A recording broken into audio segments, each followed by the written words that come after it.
تحديثات أسعار الفائدة على شهادات الادخار في البنك الأهلي قبل اجتماع البنك المركزي. بس قبل ما نبدأ الفيديو يا ريت تدعمنا بلايك للفيديو وتشترك في القناة وتفعل الجرس عشان يوصلك مننا كل جديد، وما تنساش تشارك الفيديو على كل أصحابك على السوشيال ميديا لتعم الفائدة. بعد اللايك والاشتراك في القناة تعالى بينا نشوف الفيديو الجديد. آخر تحديث لأسعار الفايدة على شهادات ادخار البنك الأهلي المصري قبل اجتماع البنك المركزي، وأول شهادة معانا وهي الشهادة البلاتينية السنوية.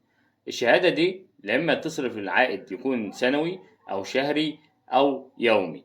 مدة الشهادة بتكون سنة. الفايدة 27% بتصرف للعائد سنويا في نهاية المدة.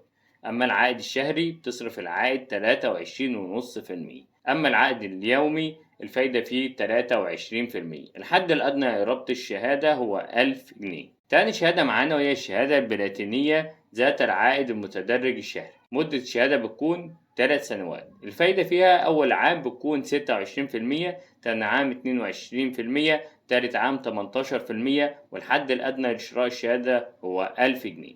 أما الشهادة البلاتينية ذات العائد المتدرج السنوي، مدة الشهادة بتكون 3 سنوات. الفايدة فيها 30% السنة الأولى، الفايدة التانية 25% في السنة الثانية، في السنة الثالثة 20%. الحد الأدنى للشراء هو 1000 جنيه، والفايدة هنا بتصرف في نهاية العام. الشهادة البلاتينية الثلاثية مدة الشهادة بتكون 3 سنوات. الفايدة فيها بتكون 21.5% شهريا. الحد الأدنى لربط الشهادة هو 1000 جنيه.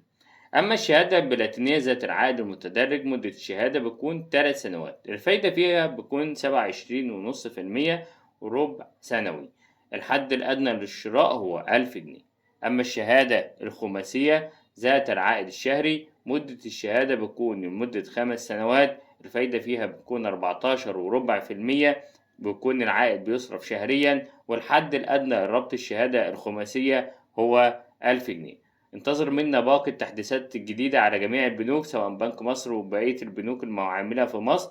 وما تنساش الاشتراك في القناة وتفعيل الجرس واللايك للفيديو.